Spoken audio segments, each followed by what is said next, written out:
იერუსალიმში, აღდგომის ტაძარში, წმინდა ცეცხლის გარდამოსვლის რიტუალი თბილისის დროით 15 საათსა და 13 წუთზე შესრულდა.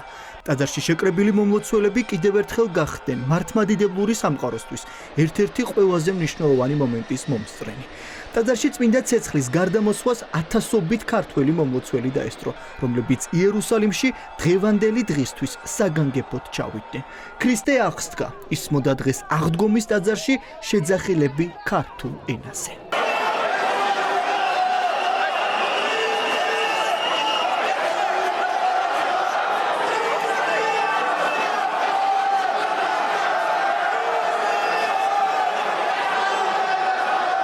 წმინდა მიწაზე შეკრებილი პილიგრიმები მთავარ რელიგიურ რიტუალს განსაკუთრებული ემოციით შეხვდნენ, თუმცა 2026 წელს იერუსალიმში წმინდა ცეცხლის გარდამოსვლის რიტუალი განსაკუთრებით რთულ პირობებში მიმდინარეობდა. რეგიონში არსებული სამხედრო დაძაბულობის ფონზე აღდგომის ტაძარში უსაფრთხოების მკაცრი ზომები დაწესდა. ომის გამო ტაძარი 40 დღის განმავლობაში ჩაკეტილი იყო და კარი მხოლოდ დღესასწაულის წინა დღეს გაიხსნა. ტაძარში იმყოფებოდა მხოლოდ 2000 ადამიანი. ეს ბოლო 10 წლების განმავლობაში უპრეცედენტო შემთხვევაა, თუ არ ჩავთვლით COVID პანდემიის პერიოდს. ტაძარში შესვლა მხოლოდ სპეციალური საშუალებითა და სამკაულებით იყო შესაძლებელი. უძველეს ქალაქში პოლიციას რკინის ბარიერები ჰქონდა აღმართული, ხოლო ვითარების დაძაბულობის შემთხვევაში ევაკუაციის დერეფანიც კი იყო მოწყობილი. დღევანდელი დღე განსაკუთრებულად მნიშვნელოვანია. რამდენიმე დღის წინ ისრაელი ირანის რეჟიმის მხრიდან ბალისტიკური რაკეტების სამიზნე გახდა, რაც რეგიონში არსებულ დაძაბულობას კიდევ უფრო ზრდის.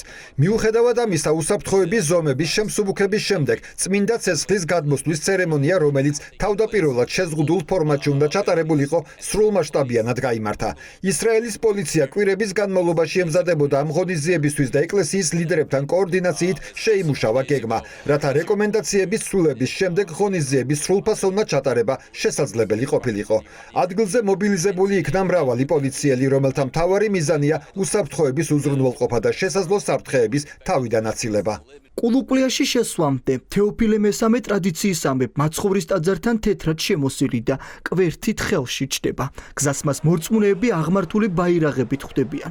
სიმბოლურად 12 ბაირაღითა და 33 სანთლით ხელში. პატრიარქი მაცხოვრის საფლავს სამჯერ შემოუვლის და შემდეგ სრულად განიმოსება.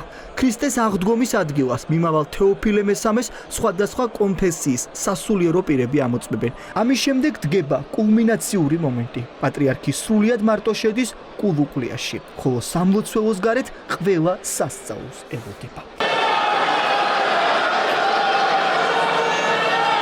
ცოტა ხანში იერუსალიმის პატრიარქს კულუკლიიდან წმინდა ცეცხლი კანდლით გამოაქვს.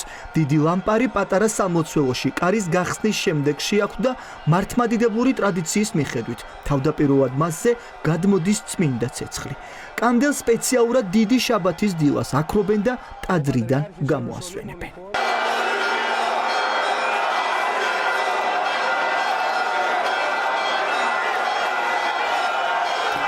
ცეცხლის გარდამოსვლის თანხმლები რიტუალი არაბი მართლმადიდებლების სადღესასწაულო ყიჟინია. წმინდა ცეცხლის საიდუმლოს არაბი მართლმადიდებლები ყოველთვის სადღესასწაულო შეძახილებით ერთმანეთზე მხარზე შემომსხდარი ხვდებიან. ტრადიცია წელსაც ურყევია.